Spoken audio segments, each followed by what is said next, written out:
శివరాత్రికి శివ శివ అనుకుంటా పోతది సలి. గా శివరాత్రి దానిక ఈగం ఈ మయ్యర పెడతానే ఉంటది.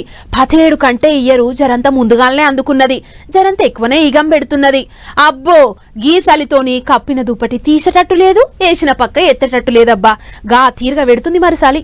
గలం మంటలు, పెయ్యికి గలం కోట్లు, చెవులకు కుళ్ళలు, ముక్కులకు మూతులకు మాస్కులు, సాలకుంటే షద్దర్లు, రగ్గులు. ఎహై ఎక్కడిది బొక్కలు కొరికే ఈగం తెలుగు రాష్ట్రాలను గజ్జు నొనికిస్తుంది సాలి. ఓ రోజు సల్లగాలు, ఇంకో రోజు ఇడవకుండా కురిసేటి పొగ మంచు. పొద్దుగాల ఇంట్లోకించి బయటికి రావాలంటే పానం మీదకి వస్తుంది పబ్లిక్ కు. కోడిగు ఎంగలేసి కాళ్ళు రెక్కలు సాఫ్ చేసుకునే తందుకు నడుచుకుంటా పోయేటోళ్ళు గీ తీరుగా గలం కోట్లు వేసుకుని రోడ్లు ఎక్కుతురు. పొద్దుగాల పనుల మీద బయటికి పోయేటోళ్ళది ఒక తిప్పల కాదు గీ ఈగానికి. ఆంధ్రాలో విశాఖ జిల్లాలో ఇంత ఎక్కువనే ఉన్నది. అడవులు ఉండేటి ఏరియాలో 5 డిగ్రీల కంటే తక్కువ ఉష్ణోగ్రతలు ఉన్నాయంటే చూడు ఏ తరీకలు ఉందో ఈగం. గా జీ మాడుగులలో ఉత్త 4.7 డిగ్రీల ఉష్ణోగ్రత. ఇగిటు తెలంగాణలో కూడా ఇదే కథ. అడవుల జిల్లా ఆదిలాబాద్ లో ఇంత ఎక్కువనే ఉన్నది సాలి.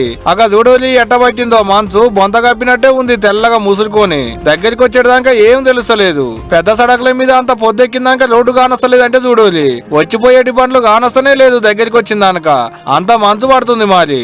ఇక్కడనే ఇట్టుందంటే అటు కాశ్మీర్కి వెళ్ళబోతే ఎట్టుంటదో అని ఆలోచనలు పడకూరి. అది కూడా చూపెడతాం చూడోలిగా. సుశీల గిట్టుంది అక్కడ.